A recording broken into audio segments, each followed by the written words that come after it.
Hello दोस्तों, नमः शिवाय। दोस्तों, आज मैं आप सभी से एक बात पूछती हूँ कि हम पूजा पाठ तो करते हैं लेकिन फिर भी हमारा मन अशांत रहता है। शास्त्र कहता है कि पूजा पाठ करते रहो, कर्म कांड पर ध्यान दो, लेकिन कर्म कांड करते हुए, घर गृहस्थी के काम करते हुए हर वक्त ध्यान की अवस्था में रहो। तो ध्यान है क्या? ध्यान की अवस्था को कैसे अनुभव करें? दोस्तों, कोई भी व्यक्ति है, सुबह उठकर अपने जीवन की दिनचर्या में लग जाता है, लेकिन जीवन की दिनचर्या में रहते हुए भी वो अपने भीतर के शिव तत्व को, जो कि राम तत्व कह सकते हैं, शिव तत्व कह सकते हैं, श्री कृष्ण तत्व कह सकते हैं, अपने अपने आराध्य कोई भी हो सकते हैं, उनका अनुभव किया जा सकता है। अब कैसे? ये काम तो बड़ा कठिन है, आप लोगों को लगता है, लेकिन बिल्कुल कठिन नहीं है। क्यों? काम करते रहो और नाम जपते रहो।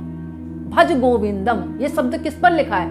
वो इसीलिए कहा गया है, काम करते रहो, नाम जपते रहो। अर्थात कहने का मतलब ये, भज गोविंदम यानी हमेशा सकारात्मक सोचो। जैसे कि अब ऑफिस में जा रहे हो, तो ऑफिस में जाकर अपना तो काम कर रहे हो, हाय हेलो भी करिए, आपने नमस्कार भी किया, अपनी सीट पर बैठ गए, लेकिन हर वक्त, हर क्षण, हर पल अपने भीतर उस शिव तत्व का एहसास करते रहो, क्योंकि वो शिव तत्व है जो कि आपको ऑफिस तक पहुंचाया, आपके माइंड को चला रहा है, आपकी सांस का आना जाना उसी शिव तत्व की वजह से है। जो देख रहे हो, सुन रहे हो, बोल रहे हो, वो उसी शिव तत्व की वजह से बोल रहे हो। यही तो सबसे बड़ा एहसास है।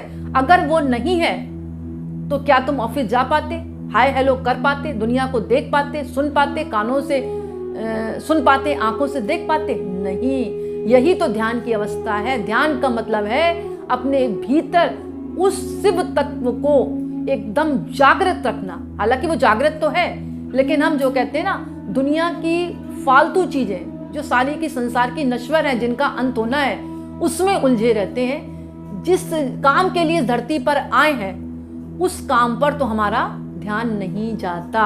हमारा जन्म किसके लिए हुआ है? अपने अंदर आनंद स्वरूप को अनुभव करने के लिए।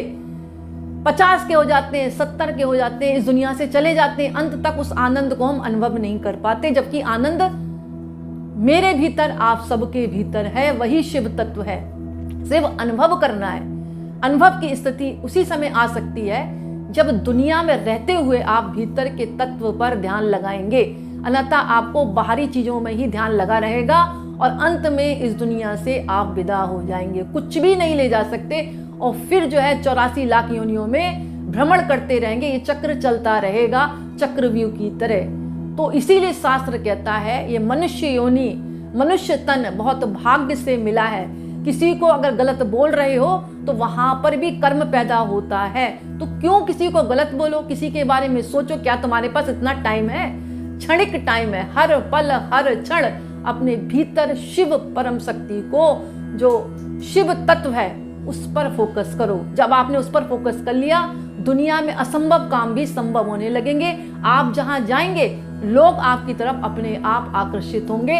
आपको किसी से मांगने की जरूरत नहीं है, किसी से लेने की जरूरत नहीं है, क्योंकि आपके भीतर वो शक्ति, आभा मंडल इतना जागृत हो जाएगा कि आप जहां खड़े होंगे, लोग आपकी तरफ आकर्षित होंगे, आपकी बातों को सुनेंगे। वाणी इतनी प्रभावशाली होगी, देखने के लिए व्यक्तित्व आपका इतना अच्छा हो जाएगा कि लोग आपके पास अपने आप आएंगे, क्योंकि उनको आपके पास बैठना अच्छा लगेगा, क्योंकि आप अपने दुखों का तो अंत कर चुके, लेकिन आपके शब्द इतने अच्छे होंगे कि सामने वाले के जो दुख दर्द हैं वो अपने आप दूर हो जाते हैं। तो दोस्तों, कहने का मतलब ये, हर वक्त, हर क्षण, हर पल ध्यान की अवस्था में रहा जाता है, सिर्फ एक शब्द सोचकर कि मेरे भीतर वही शक्ति चल रही है जिसकी वजह से मैं बोल रहा हूँ, चल रहा हूँ, देख रहा हूँ, समझ रहा हूँ। अगर वो नहीं है तो मेरा जीवन का अस्तित्व नहीं है। और वही शक्ति हर कण में, हर पल में, हर चीज में विराज रही है, चाहे वो कोई भी